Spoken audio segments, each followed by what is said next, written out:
Welcome. I'm the current commenter, and this is This Week according to the Sheffield Telegraph. Sheffield Telegraph is my local paper, and unlike the Daily or Sunday Telegraph, which is famous for being right-wing and supporting the Conservative Party, the Sheffield Telegraph is the complete opposite and supports Labour and is very left-wing. There have even been articles in said newspaper talking about how left-wing biased it is, which they are actually brave enough to publish. They are commendable and the only local paper, as far as I am aware.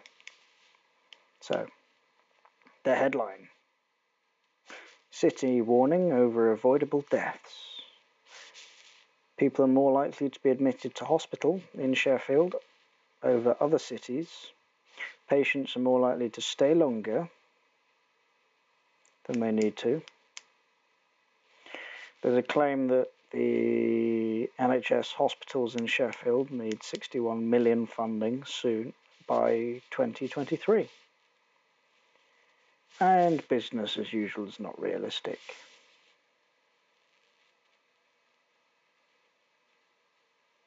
A former council leader bids farewell to local politics. And school funding fight goes to number 10. And something about some art exhibit somewhere. Speaking up about crisis. Making a noise that seems to be general theme running through this week's edition of Sheffield's Telegraph. Across the pages, readers will see stories about teachers taking their fight for more education funding to Downing Street, a disruptive protest outside the railway station that sought to highlight climate change, and a council report that calls for the shake-up of health services to keep people out of hospital and prevent avoidable deaths.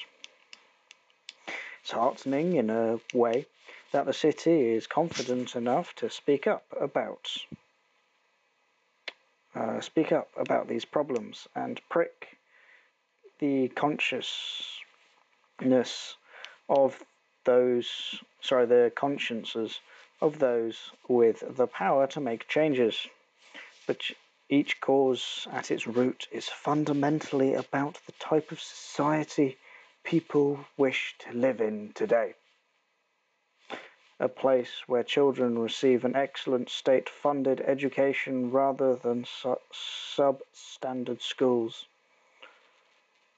on the cheap, where poisonous fumes are not causing pollution, melting the ice caps and shortening life expectancies, and where individuals are properly looked after from cradle to grave, rather than left to languish in hospital because of a lack of social care. Inevitably, this all requires money being spent on healthcare budgets, education, all services and facilities, and modern, fit-for-purpose public transport systems that are affordable and can cater for enough passengers.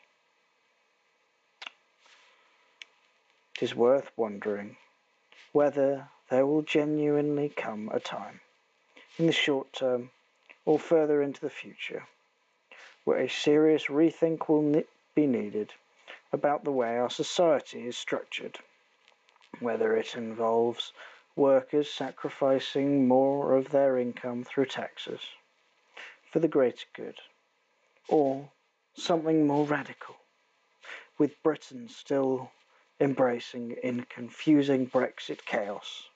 Such in-depth thinking seems unlikely from our politicians at the moment. But remaining quiet about the real crisis and inequalities facing cities like Sheffield is clearly in so many areas no longer an option. Oh, that's very doom and gloomy, filled with Labour Party talking points. But interesting that they said well-funded state education. rather than low-cost private as well. Because anyone who sends their children to a private school, no matter how expensive it is, pays for schooling twice. They pay their taxes that go towards everyone's schooling. They take their own children out of the state-funded system, leaving there more places for other people. And then the parents go and spend on their own children's education.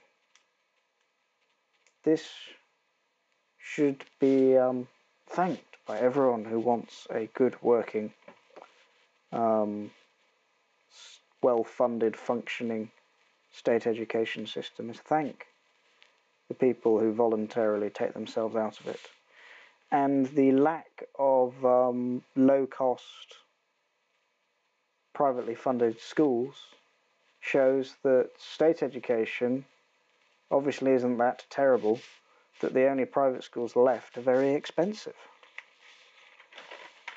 Because there's no point going to a cheap, run-down private education if you'd get the same education for free. But if you can get a better one and you're able and willing to pay a lot more, then obviously there's a market for it.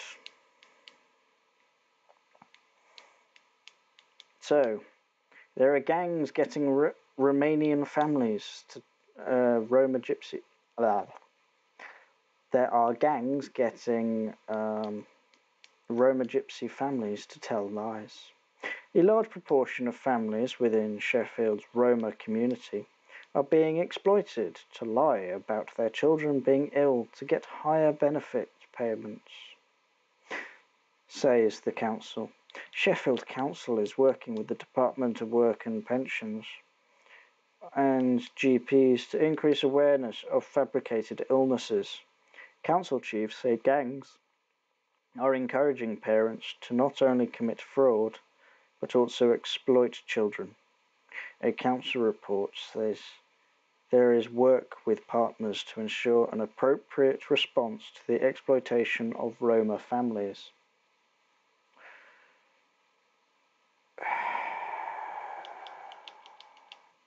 It is being noted that there is a large proportion of families within the Roma community who are being exploited to fabricate illnesses for their children to obtain higher benefits payments.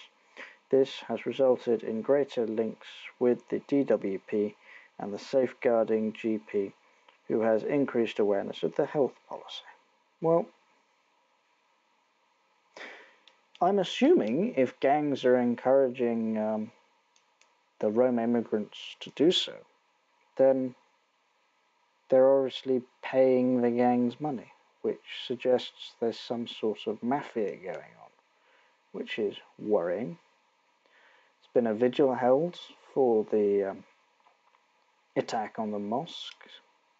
A peace vigil took place in Sheffield as the city pulled together in the wake of the New Zealand mosque terrorist attack.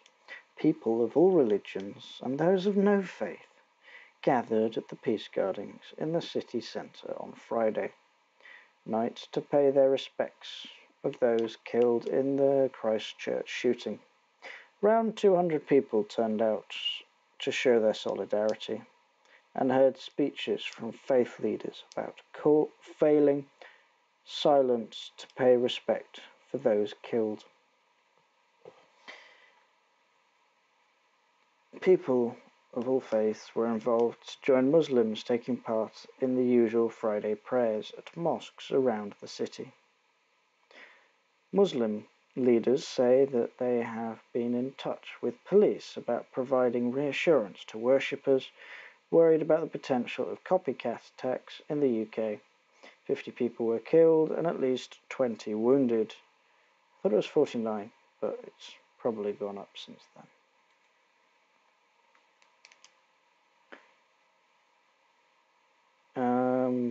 In the country's history. Muhammad Ali, chairman of Sheffield's Pakistan Muslim Centre, said it was important that people pull together at times like these and do not let the terrorists beat us. Fair sentiment, especially when you consider that the main thing the gunman called for was to try and tear society apart and create a war, civil war in Western countries.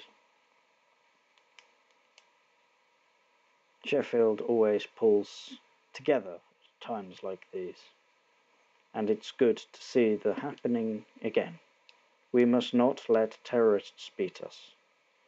These were diabolical attacks by people hiding behind the cloak of religion. There weren't even people hiding behind the cloak of religion. It was just nutters that wanted to cause trouble and murder people. You could argue that the IRA or the Al-Qaeda or someone are causing diabolical acts by people hiding behind the cloak of religion, but what the New Zealand guy did, or guys, pair, was it one guy or a pair? I can't remember. Certainly wasn't hiding behind a cloak of religion. Anyway, with no affection or value for human lives, with the dent, the humanity at large across the globe, he added, people are also being asked to be vigilant, and we've been in touch with police, given the worries about copycat crimes, spreading the message of hate. The victims of these terrible acts are innocent people going to mosque to do their normal prayers. The main suspect in these killings, Australian Brenton Tarrant, 28, appeared in court on a single murder charge. Further charges are expected to be made against him. Well, he filmed himself doing it. There's not any doubt that he did it. He was caught red-handed, and he was caught on tape that he himself produced. So I'm surprised that they still have to refer to him as a suspect. But at least they're keeping to the letter of the law in how to refer to people before a court of law has officially declared whether someone is guilty of a crime or not.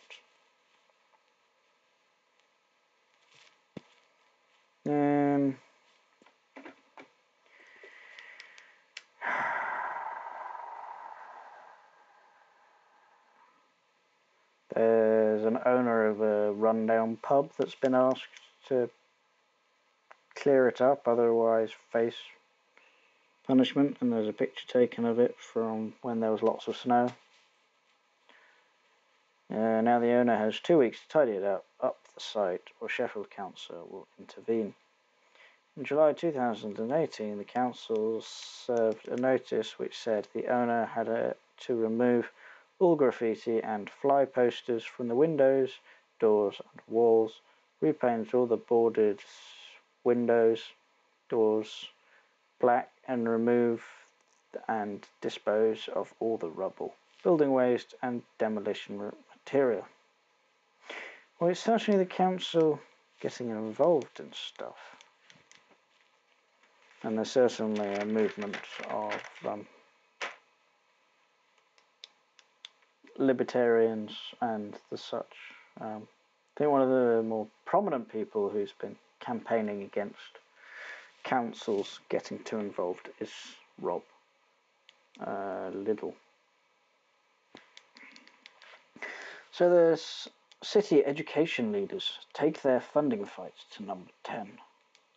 And there's a lovely few pictures of some Sheffield councillors in a big room, grand room, because Sheffield, oh no, it's head teachers and school leaders from Sheffield meeting Mike Cain, Shadow Schools Minister at Westminster.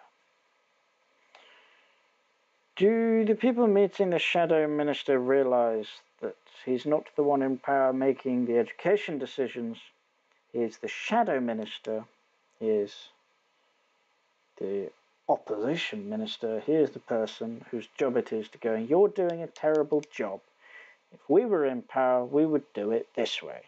You're an idiot, people in power. Stop being stupid. Blah-de-blah-de-blah-de-blah.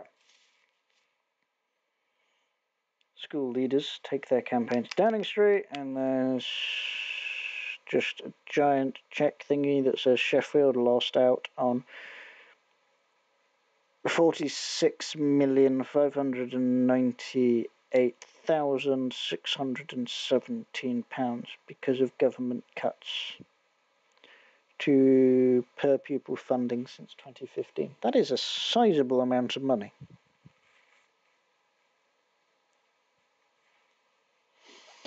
More than a dozen head teachers and school leaders united to take their fight to the fairer funding deal for Sheffield schools to government. The group, who acted as representatives for 14 schools and multi-academy trusts operating across the city, marched on Parliament on Tuesday to lobby MPs to discuss issues that are facing. At a meeting chaired by Sheffield Central MP Paul Blomfield, they spoke frankly to Shadow Ministers for Education Mike Kane about the impact the lack of funding is having on children in their care.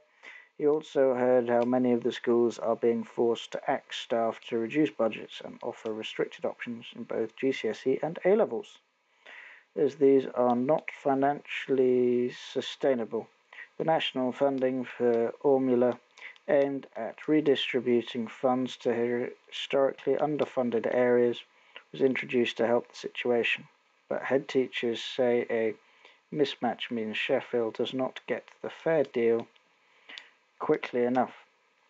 According to 2018-19 figures, Sheffield is in the worst funded core city in England, receiving £743 less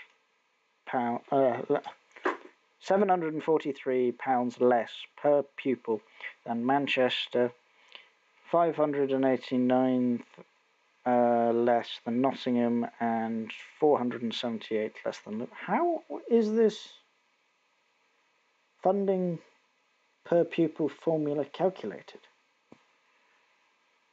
This is having a major impact on schools, with many losing valuable support staff needed to help vulnerable children and those with special educational needs, a situation which helps not only in Sheffield but up and down the country. Cat Rhodes, co-head teacher of Tapton School, said, "We are not usually political. It is not something we feel incredibly comfortable with, but we want to do it because it was the right thing for the students that we teach. We know that moving forward we're going to struggle to support them in many ways, in terms of mental health and well-being, and in terms of their wider needs. Without the funding, blah, blah, blah, blah." The day of action was super headed by Ian Reid, head teacher of Watercliff Meadow Primary School in Norwood, who wrote a letter to Education Secretary Damien Hines after being forced to ask staff to save £125,000 over the next 2 years. Do you know one way that would save schools money? If they made all the health and safety and risk assessments and such like paperwork they just got rid of it all and let the teachers have more teaching time, so they didn't have to fill out as much paperwork, if there was less report writing to write.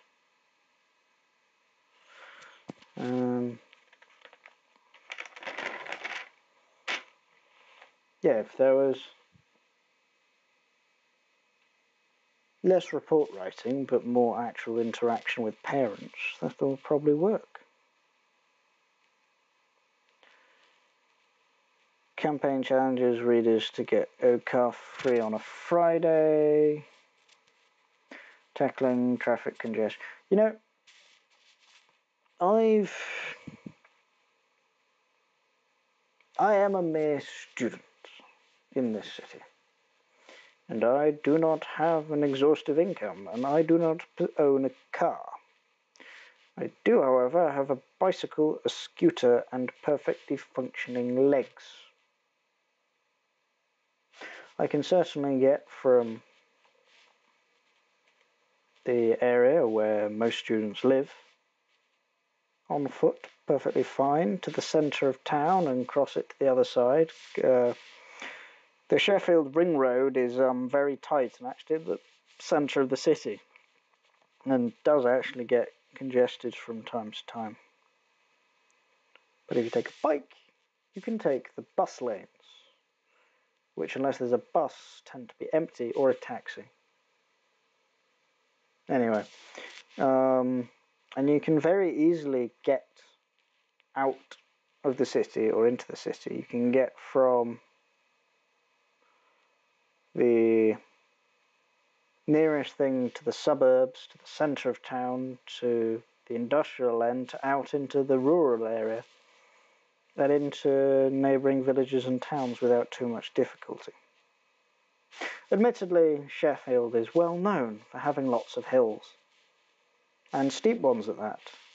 So it can be a lot of hard work at times, but on the other side, you can go down a hill very easily.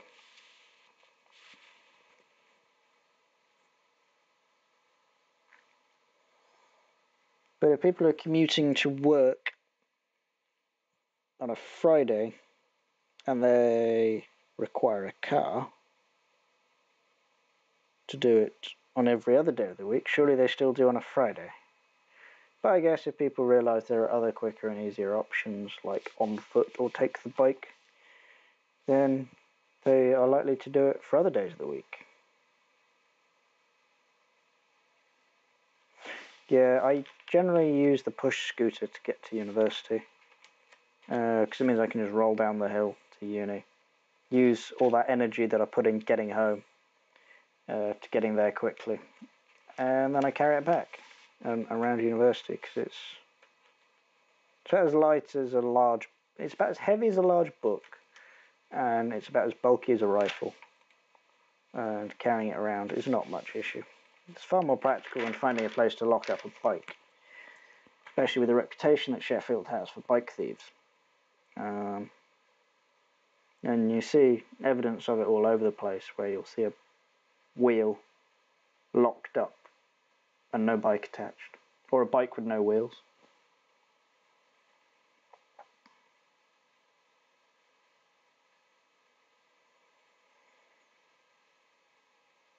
The boss of an industrial museum is set to move on. The boss of Sheffield's Industrial Museum has announced her departure after almost 2 years at the helm. Oh, fair enough. 2 years, that's really not a very long time. She really must have not enjoyed it for some reason, or has got a better offer elsewhere. Teachers go on strike. A secondary school in Sheffield will close to all pupils next week as teachers walk out on strike in dispute over possible redundancies. Bosses at Bradford School have set out proposals to close their sixth form. Now, in a letter to parents, the school has said members of the National Education Union will walk out on Wednesday.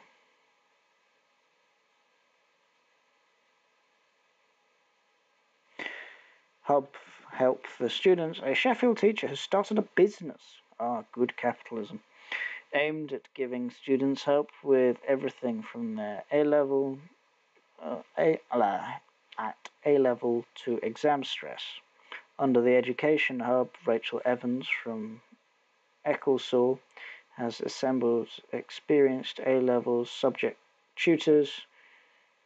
Visits www.educationhubsheffield.co.uk and email team@educationhubsheffield.co.uk or call 074 264 90407. At the end of this, I might actually add that to the description. Hello. What you doing? Reading the newspaper. No, I'm recording myself read the newspaper. cool. Why? Because why not? Can I hear? Yeah, sure.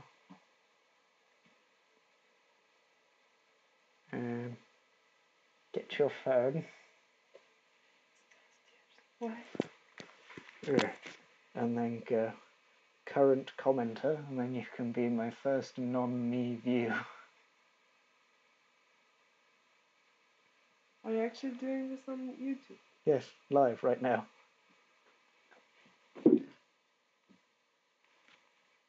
Are you gonna delete it later? Please say yes.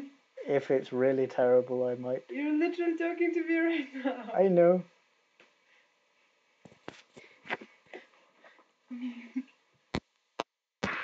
Oops, it's a less practice.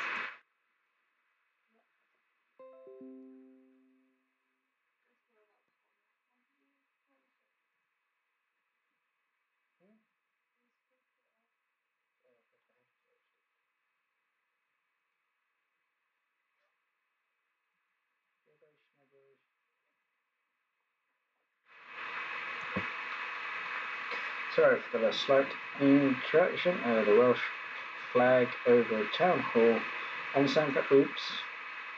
Sheffield Council has apologised after flying a Welsh flag over the Town Hall on St. Patrick's Day. For those of you who didn't realise, the Welsh flag... St. Patrick is associated with Ireland, not Wales.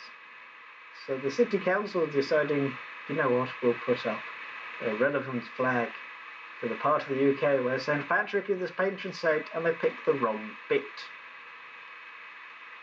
The Welsh flag above the town hall on St. Patrick's Day. A red dragon was seen flying over the city centre on Sunday as people took part in Irish celebrations. The council has admitted to the mix-up and said sorry for any offence caused. It is a mistake, come a day after Wales beat Ireland to win the Six Nations Rugby Grand Slam. Sheffield Council said, "We are very sorry. The Welsh flag was raised in error."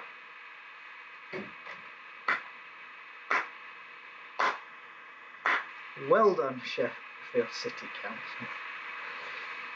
Yes, this is the sort of cock-up that, although it's just funny and silly and nothing of meaning or consequence, that I've got a feeling libertarians out there will go, see, if they can't even put the right flag up on St. Patrick's Day, how can you expect them to run important services that blah blah blah blah. If you think you can do a better job, trust the capitalists. Because under true free market economic system, everything will be run by just a large group of you. Blah de blah de blah de blah. All things being equal, everyone will benefit. Yes, because there's no point giving the power to a small group of people, especially when they're all incompetent. Join the fight to clean the River Don. Brexit special questions. The BBC is encouraging people to submit questions to join the audience when television show Question Time comes to Sheffield, to promise to be a lively debate as it is to take place on March the 28th, the day before the UK is legally, or at least due to leave the European Union. Visit www.bbc.co.uk. Snuggles. Question Time is going to be in Sheffield on the 28th. Do you want to go and watch it live?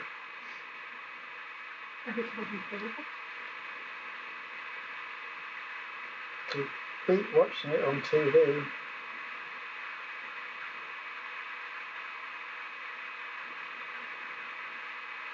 Yeah,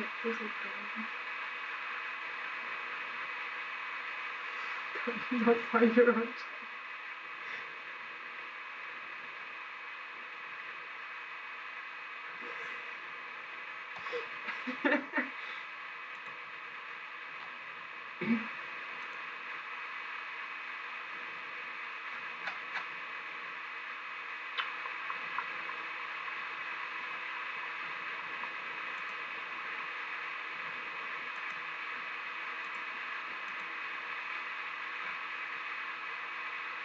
Sorry, I'm just trying to find my own stream on a different device. Can you stream without a channel? No, this is a channel. I've searched the name of the channel and it didn't work. Is it current on YouTube? With 2 G's? That's what I'm checking. Sorry for the slight intonation. Commento.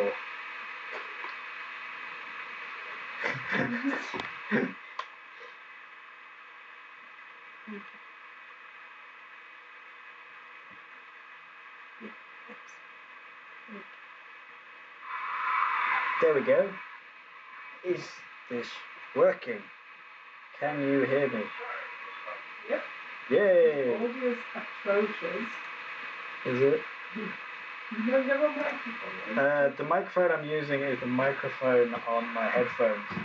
What's that noise? That's probably desktop. Is that any better? Is that...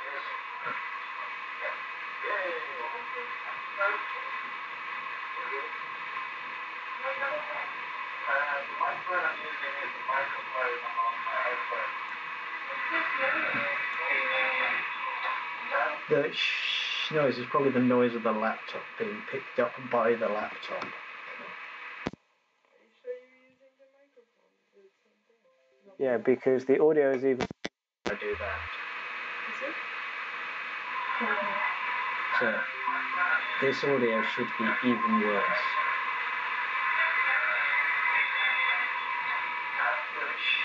No, it's probably the noise of the laptop being picked up by the laptop. See, it's barely... There was a moment of better audio. Why is this? It's giving me anxiety. Why is it giving you anxiety? Because you don't even want to have a Facebook and now you're doing a YouTube live stream. But it has no details about anything. Yeah, but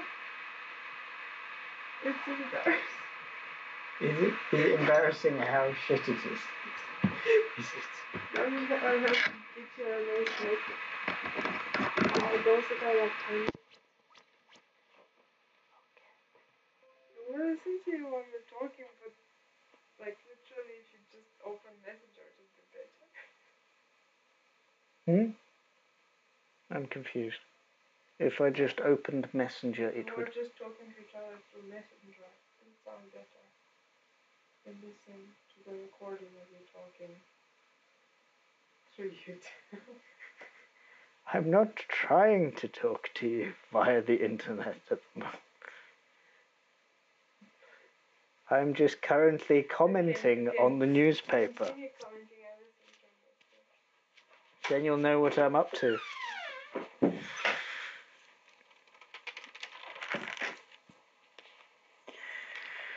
And there was a climate change campaign. There's lots of these things going on at the moment, especially after there was a study that came out that suggested that we had quite a limited amount of time until there was something like 10 years time until there's nothing we can do and we're all up a paddle without up a creek without a paddle.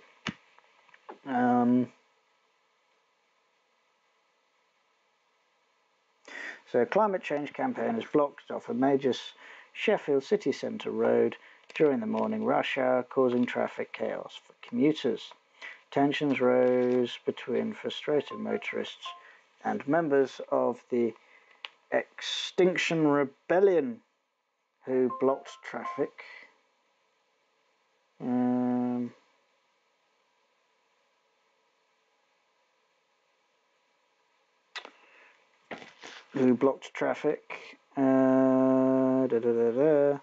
The group staged a series of protests, each of around 5 minutes in duration between 8 a.m. and 9 a.m. I actually remember some of my friends leaving lectures early to go to this, and them commenting on school children. Motorists were seen getting out of cars and shouting abuse at the campaigners who attempted to explain the reason to the protest, for the protest to drivers stuck in the traffic. Dr. Bing Jones of Extinction Rebellion said nobody is listening to scientists when they say they're completely confident that we have got 12 years to take really radical action to sort this.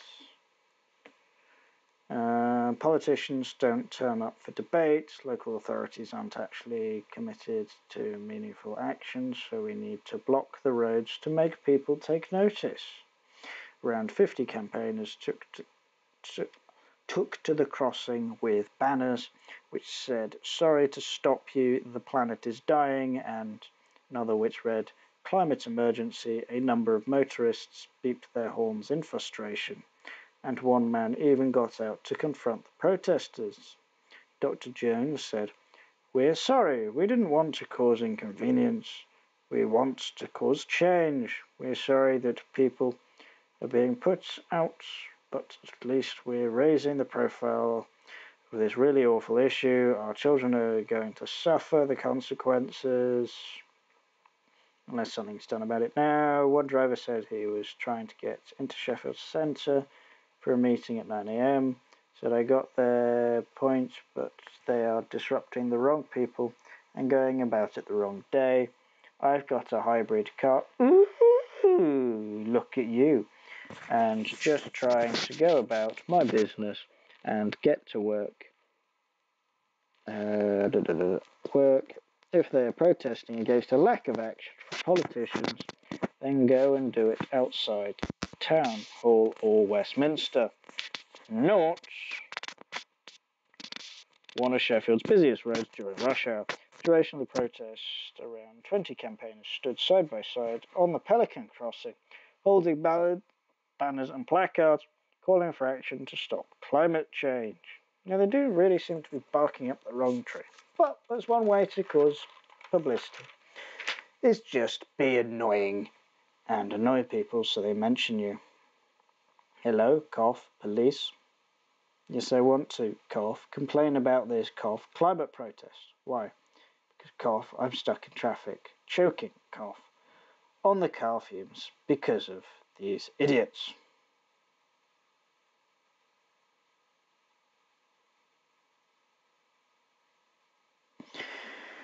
I'm still...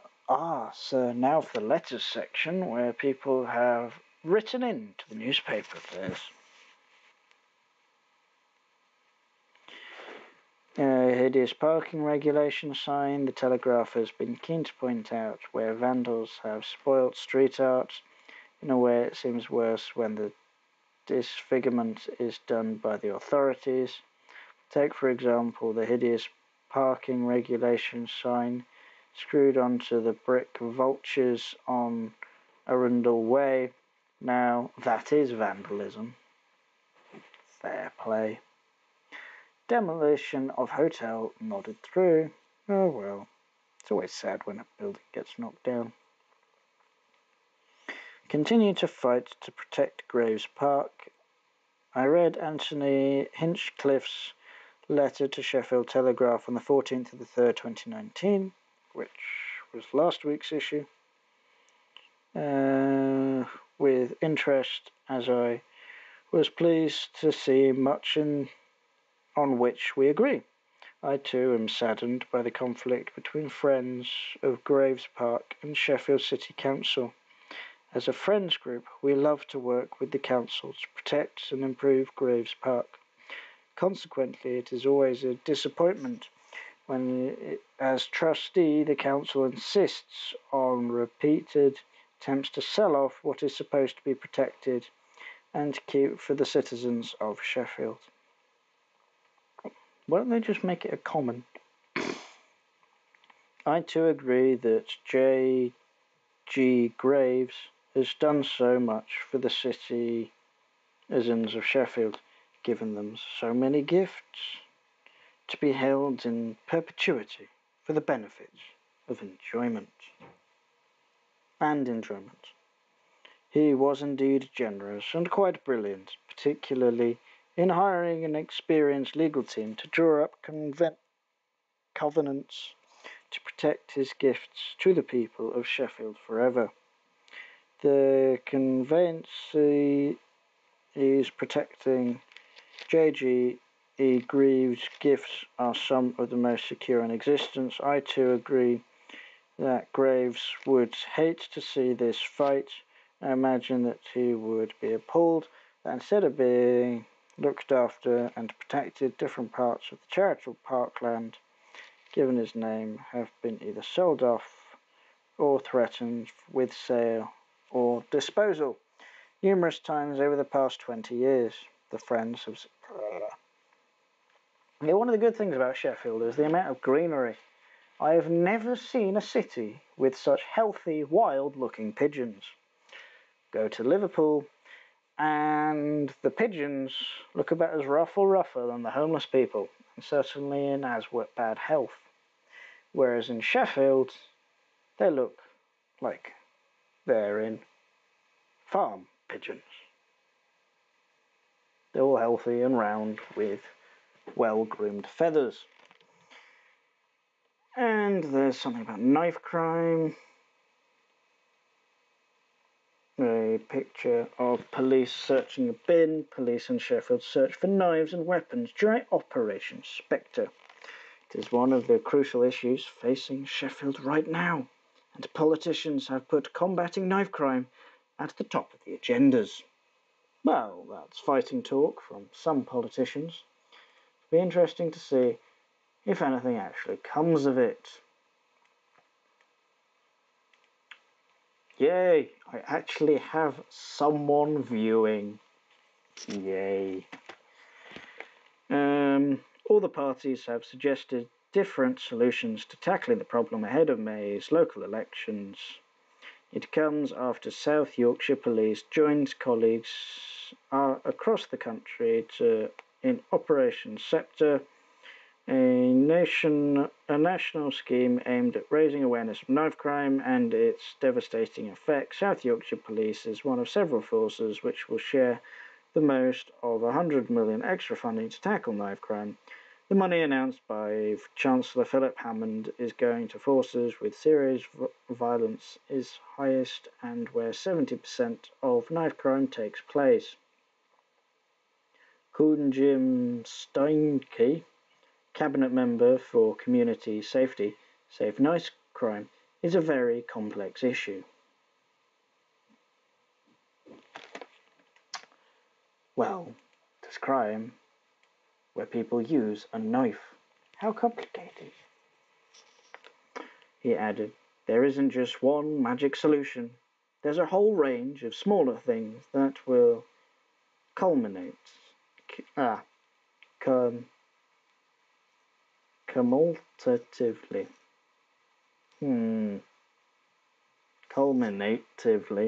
make a difference. He said, over recent years, we have strengthened collaboration with the police, youth services, and social care to work together to share information and plan actions, positive activities, and support young people.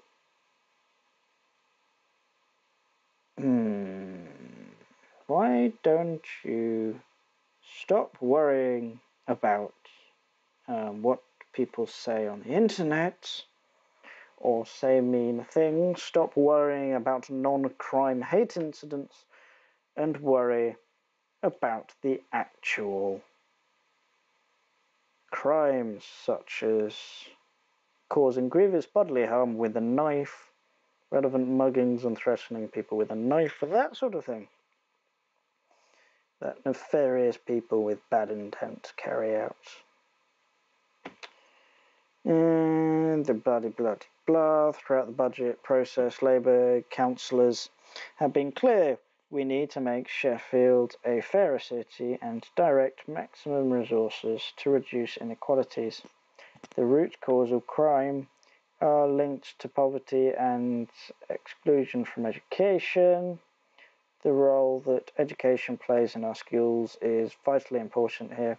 Our aim is to make sure that through activities in school, all pupils in Year 7 and above have an awareness of knife crime and what can happen if they make the wrong decisions. Yeah, the problem that some parts of the country have with people feeling the need from lack of safety that there are enough people around them that carry a knife and threaten people that they don't feel safe when unarmed to carry a knife themselves. Because certainly when I was about 13, I met people my own age who would carry a knife to school because they felt that otherwise they would get stabbed themselves. They didn't use it, they didn't intend to use it, but they felt the need to do so. So it has been around for a while, but I still stand by the idea that a sword is safer than a knife. Because you can run away from someone with a sword or someone with a knife. Someone carrying a sword isn't going to run as quickly as someone with a knife because a sword is bigger and heavier.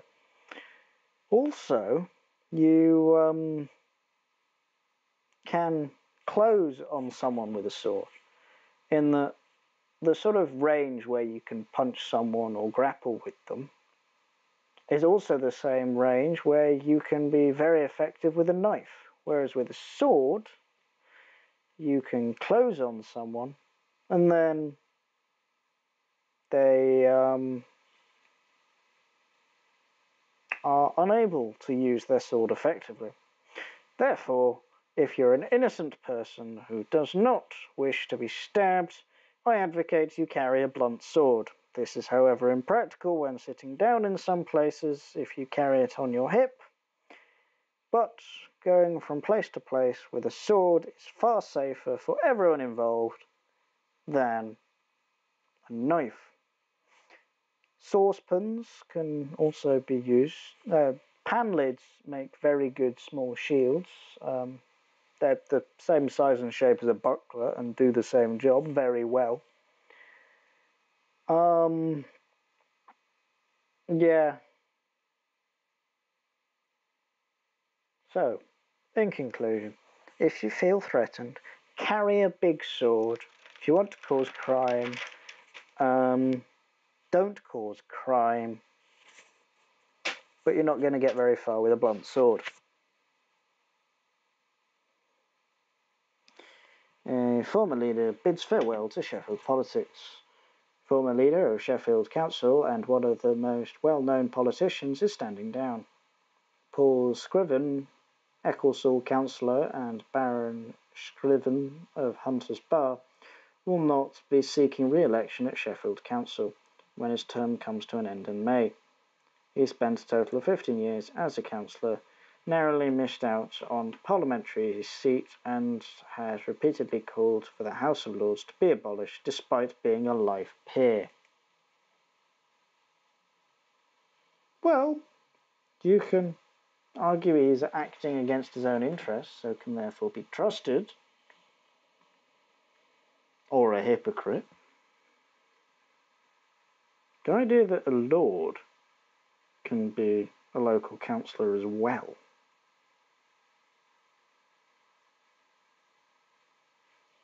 Typical. A perfect example of PFI rip-off. The Northern General Hospital building, which was shut down last year on fire safety grounds, has cost the NHS more than 37 million, almost 12 million more than the original cost to build.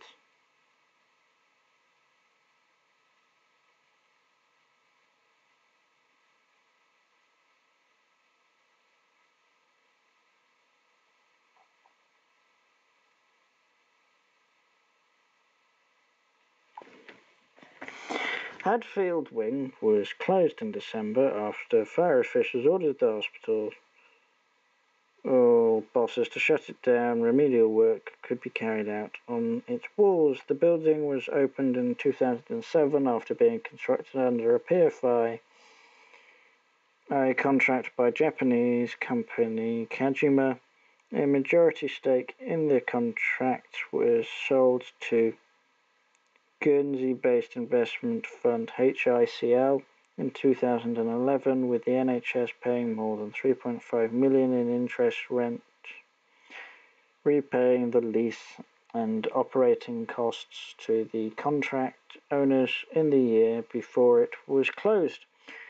Health service campaigners in Sheffield said the building is a prime example of what a poor deal taxpayers get out of a PFI. I agree, PFI really has not worked because the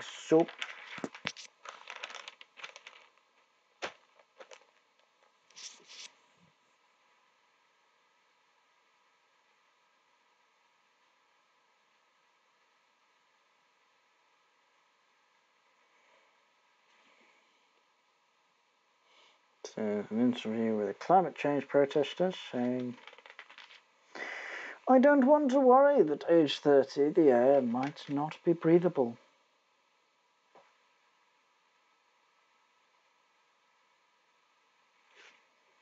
Interested, there's no planet B.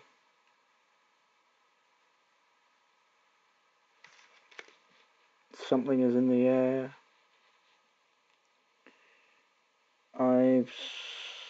Can't read that. March now or swim later. Dinos thought they had time. Respect existence or expect resistance. Don't let it go. And it's a parody of Banksy's Girl with a Balloon.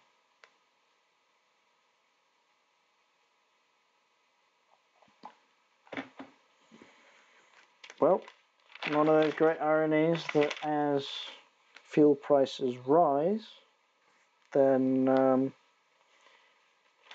environmentalism becomes more and more and more feasible and more cost effective.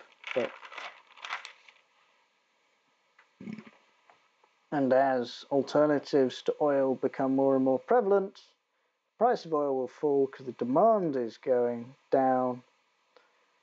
So making oil and stuff more competitive. Social care is needed to help preventable deaths. Well, there are lots of things in life, especially medical things, which the earlier you solve the issue, the less you actually have to. The issues grow and compound, so that to fix them later on in life is much harder. Then straight after that, there is an advert for breast augmentation, helping you get back to what you love best, and another hospital advert, followed by something about helping our school children handle traumatic global news in school.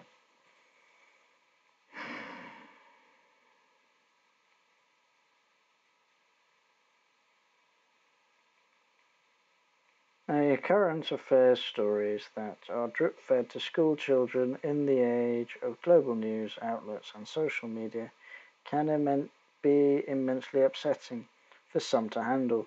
The news that came out of Christchurch that week was one of the most devastating I've heard over recent years. The terrible terrorist attack, which saw dozens of innocent people gunned down, left the world shocked, stunned and upset. Well, certainly BBC News in this country is incredibly watered down to the BBC World News that I used to watch as a child living overseas. And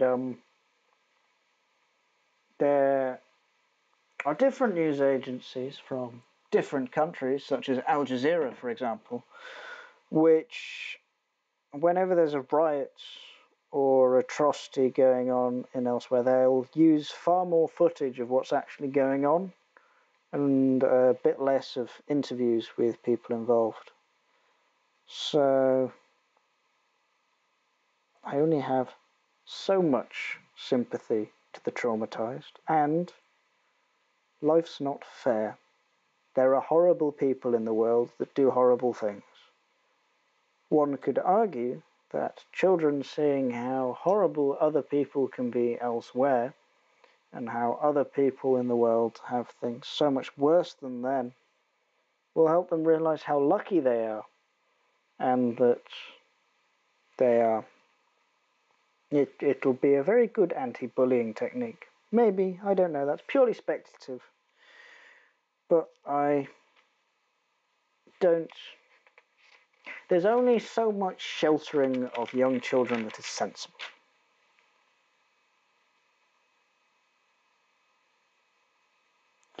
Encounters with Exotic for a quarter of a century. By Richard Blackidge. Tucked away in the corner of South Yorkshire, down a lane, past rows of everyday houses, lives a meagre of extraordinary animals. A menagerie of extraordinary animals. Exotic, vibratingly colourful insects, rare bats, colourful birds, and fascinating reptiles all await visitors at the Tropical Butterfly House. Wildlife Falconry Centre in North Anston. Oh, it's just basically an advert, isn't it? It's not officially an advert, they haven't paid for it. But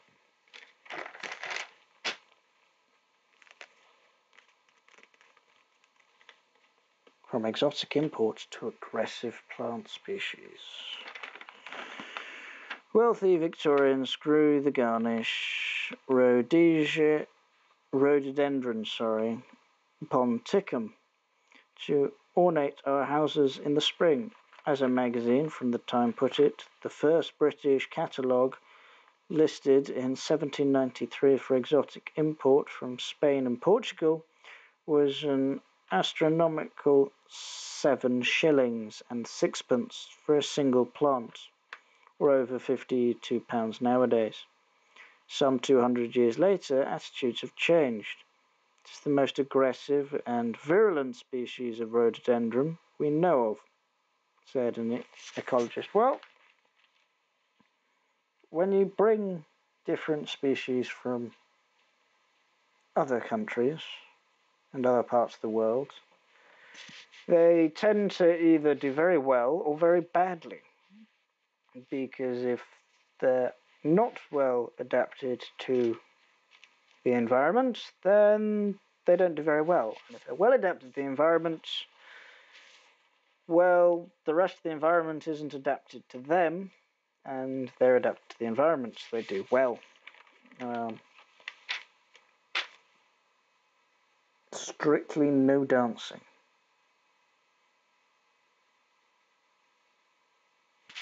With a picture of members of Sheffield Morris performing in Sheffield.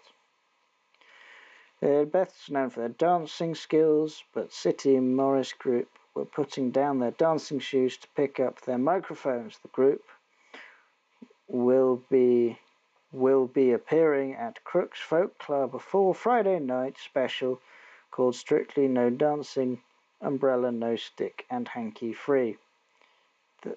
Tomorrow, member Dominic Rice said, "We're doing a Friday night special with songs, tunes and monologues, but no dancing. The only dancing taking place will be if any of the audience are moved to get up and boogie."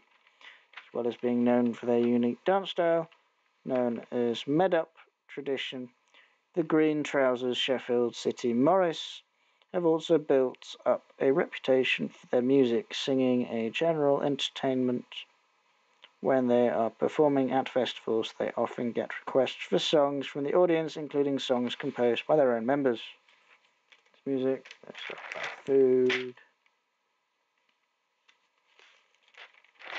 Unofficial advert for food. Stuff about beer and local dishes.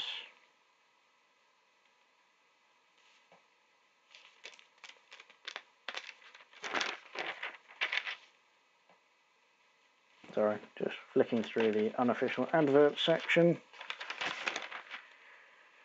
Spruce up your shed. There's more shed advert stuff.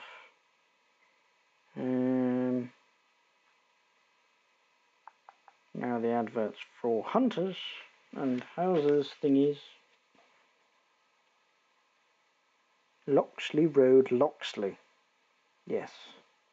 Those of you who have heard of Robin Hood, Robert of Loxley, well, Loxley is a real place in and around Sheffield. This is Loxley, not Roxley, Loxley Road, Loxley. This is a well-presented 3-bedroom terrace house. It is local, popular area of Loxley.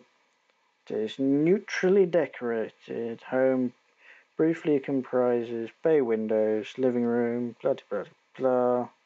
Got an EPC rating of C and is going for £180,000. And it says Hillsborough in the bottom. And there's a big thing of flats in Crooks. Wheathouse, Broom Hill. A stunning 2-bedroom, 2-bathroom, top-floor apartment located in a highly sought-after development of Elm Gardens, conveniently placed between Crooks and Broom Hill, both with each boast excellent amenities, cafes, bars and public transport, going for £200,000. Well, certainly more than you can expect to afford on a new graduate salary.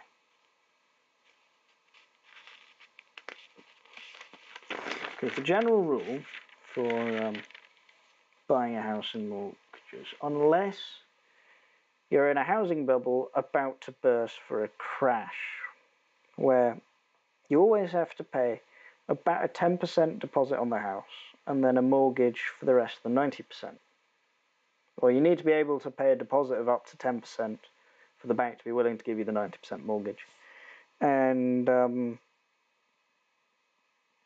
they're willing to loan up to 3 times your annual salary. But if a bank is willing to loan more than 3 times an annual income, that means that the housing prices are inflated and are about to cause a crash in a year or two or few. At the moment, as far as I'm aware, we're at about 3.5. Once it reaches 4, I advise no one invests in housing. But what do I know? I don't build houses.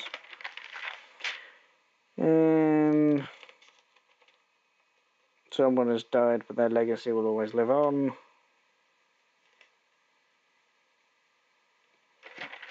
Film reviews. Someone reviewing gardens. Someone talking about different walks. Music. And I believe that is all of anything of real importance in this week's Sheffield paper. Ooh! 80 million pension fund targets local projects for the first time. A pension firm is ploughing 80 million into development projects in South Yorkshire for the first time due to the health of the economy. Yeah, there is actually a lot of... Sheffield seems to be going through a housing boom at the moment. South Yorkshire Pensions Fund will loan cash to schemes that will benefit communities and make money for members. CBRE Investment Advisory, which won the contract to advise on investments, says they include office blocks, industrial units, cinemas, stadiums, blah blah blah.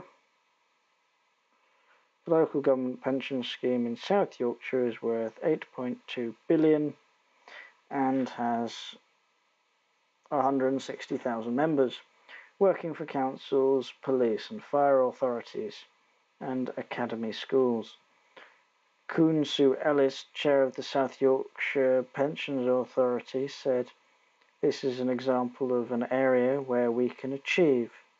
the commercial return we need to pay pensions at the same time as ensuring the delivery of schemes which will improve the long-term prospects of the local economy.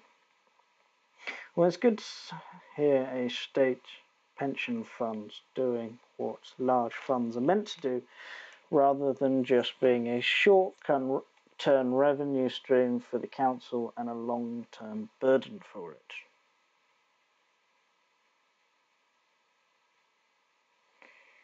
And someone's trying to develop a building in Carver Street.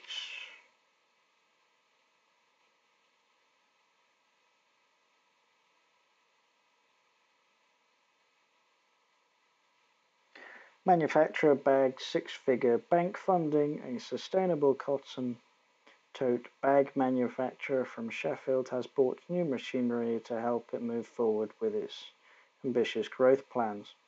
Bag It, Don't Bin It, BIDBI, which specialises in printing fashionable cotton bags for retailers, charities and art galleries, bought the Austrian-made industrial printing carousel and dyeing oven that is six figures funding from HSBC UK. BIDBI anticipates that the investment will help boost turnover and follow further job creation in Sheffield over the next 12 months. Mark Larson, Financial Director of BIDBI, had said, "We are always looking for ways to grow to keep things local. We've seen strong demand for our sustainable bags, as much as more retailers react to ethically conscious consumers. With the upgraded production facilities, we're ideally positioning with the demand." See? Despite Brexit, someone is going ahead and investing. Now, despite Brexit, something good. Something bad. It must be because, Government expands tech hub. The Department for Work and Pensions is creating 60 digital jobs at its Sheffield hub. What?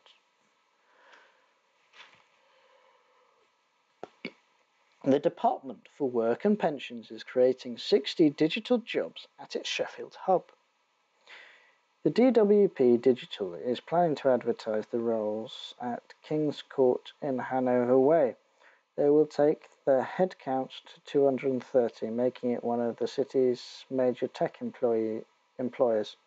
Its mission is to improve processes for users, make accessing services simpler and quicker, maintain security and reduce error and fraud. It also aims to ensure more services are enhanced through data. Fast-growing hub has set up 2.5 years ago and is one of 6 in England, handling 22 million customers with diverse and complex needs.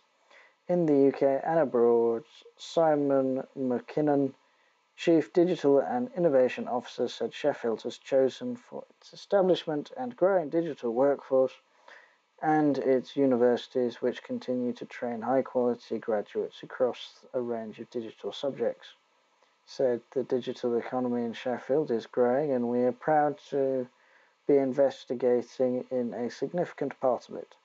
The size and scale of what we're doing means we need a lot of talented people who can help us deliver some of the most rewarding technological solutions in the sector.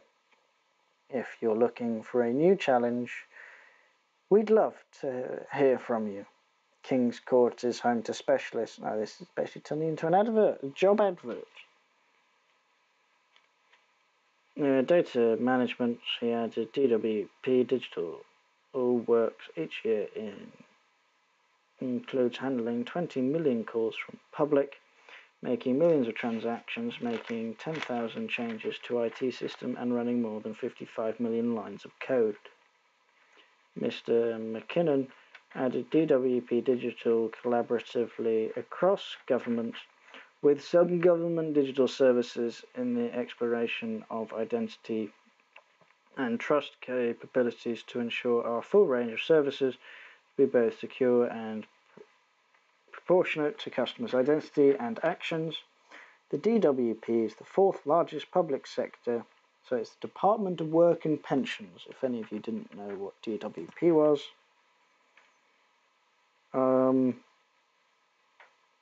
The DWP is the fourth largest public sector employer in the UK at 100,000 workers. In July, a planned parliamentary vote on moving 3 million recipients of older benefits onto universal credit was suspended pending the result of a pilot study of 10,000 recipients.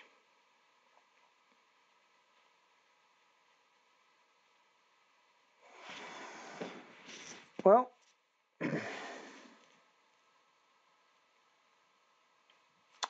certainly the socialists are happy. Let's make work, not anything useful.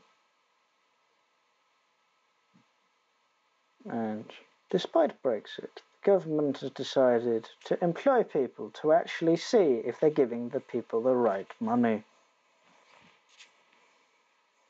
Because of Brexit, the government is deciding it needs further checks on people. No, I'm joking. Software firm to City Gates office. The European software company has become the latest tenant to secure office space in the City Gate premises in Sheffield. Ooh! That is something I can compliment the Sheffield Telegraph for, is not obsessively putting Brexit as the cause or motivation or anything like that behind anything that's going on. And see, Brexit can't be that bad if this close to Brexit and in the present Brexit chaos there's a European firm willing to invest in Britain. Prestigious defence contract for Metallysis. Powder alloy producer Metallysis has landed a contract with the Ministry of Defence for its titanium powder. There's a surprise. The deal with DSTL is the first with Metallysis, has announced from the industrial partner known as Gen 4, housed within a materials manufacturing centre in Wath upon Don, South Yorkshire. Gen 4 recently commenced commercial production and metal powders are actually starting to be used in more and more modern production techniques, such as metal 3D printing to titanium, which is whatever feeling this titanium powder is for. There's also something called MIM, which is metal injection molding, which has many of the benefits of traditional plastic injection molding in terms of the sort of shape you can produce. And unlike 3D printing, the scale at which production can be produced, production can be scaled to much higher production rates. So you can produce thousands of components a day rather than taking hours on just one.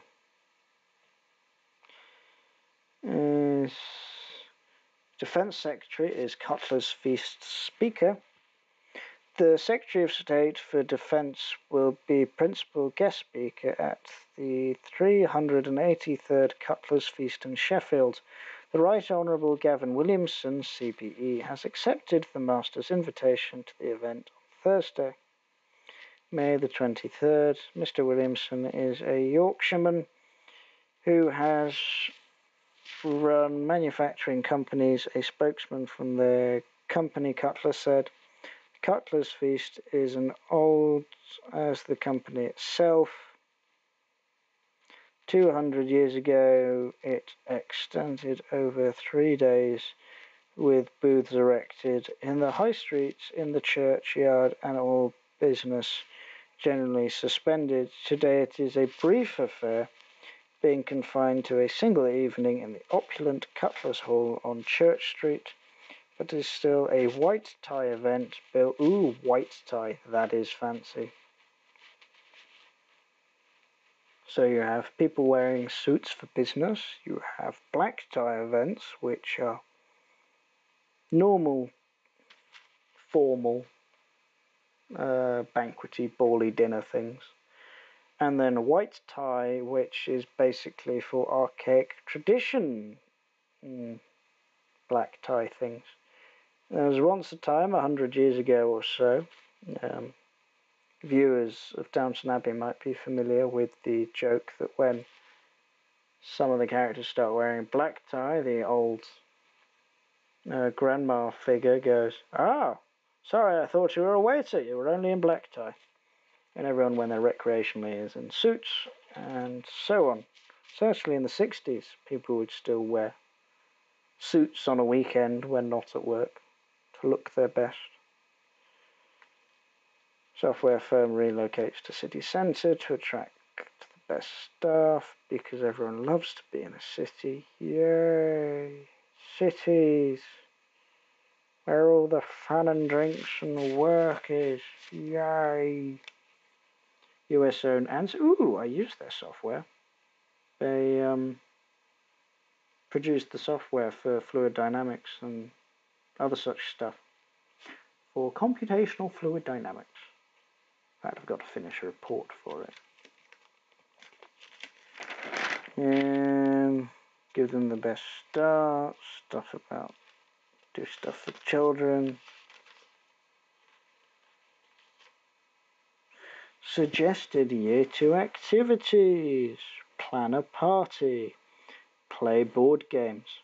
Learn a poem off by heart. Take a trip to the seaside or walk along the river. Bake cake. Buy something and check your change. Write a weather report for your class. Build a bridge and test its strength.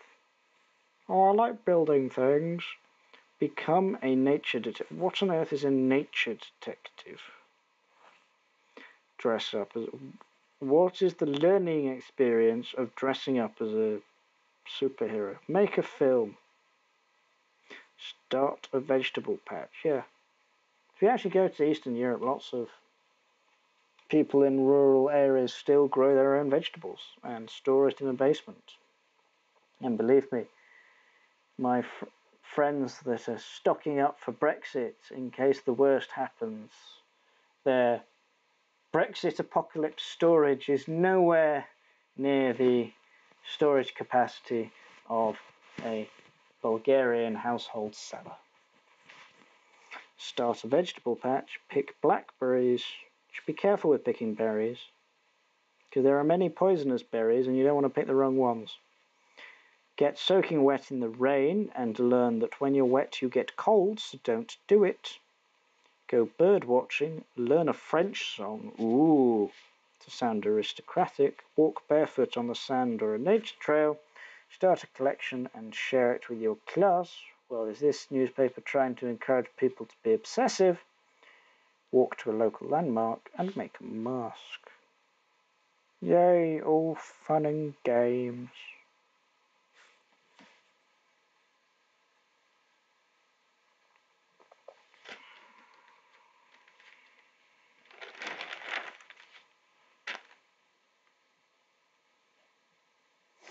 Take the higher ground with the updated CRV.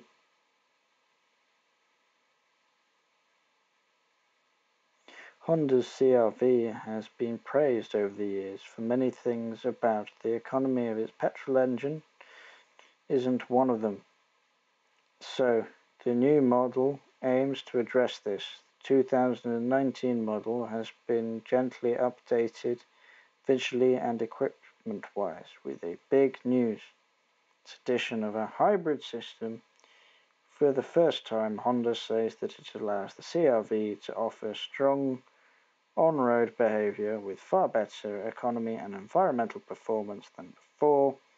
Under the skin, the 2-litre petrol engine is matched to two electric motors to offer total power of 180 horsepower. That's really not a lot of power for an SUV. Really not, especially with those electric motors.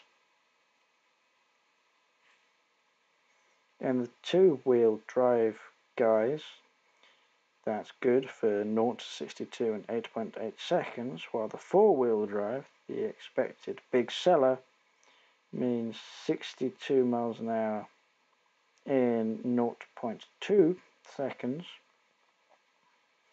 The CR-V is a self-charging rather than plug-in hybrid, so while it will run under electric power alone, it's limited to just over a mile of zero-emissions driving.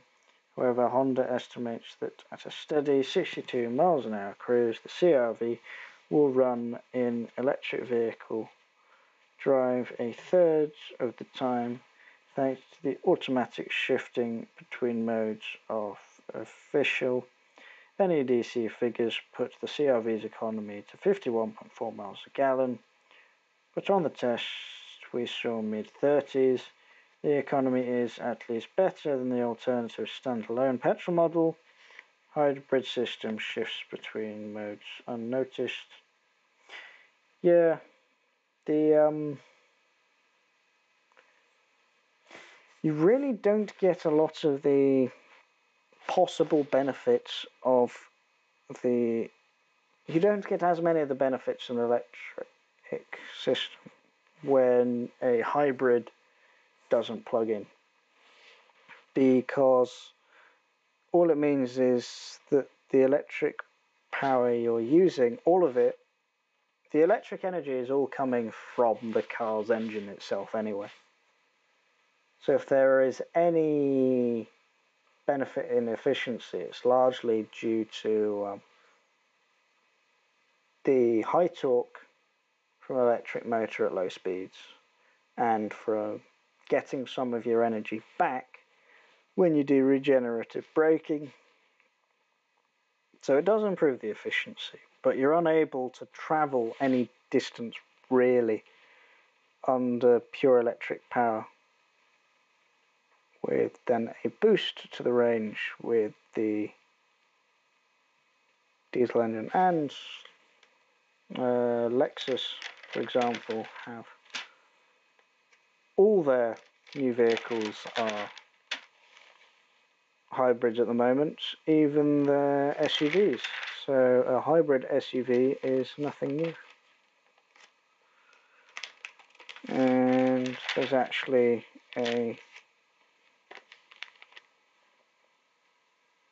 there's a page full of planning permission stuff. How exciting. Sports, irrelevant, and that's the end. So, thank you for listening. It has been thoroughly relaxing, commenting on the local paper. Have a safe night, and remember, swords are safer than a knife. Good night, and enjoy yourself. Remember, life is not fair. Good night.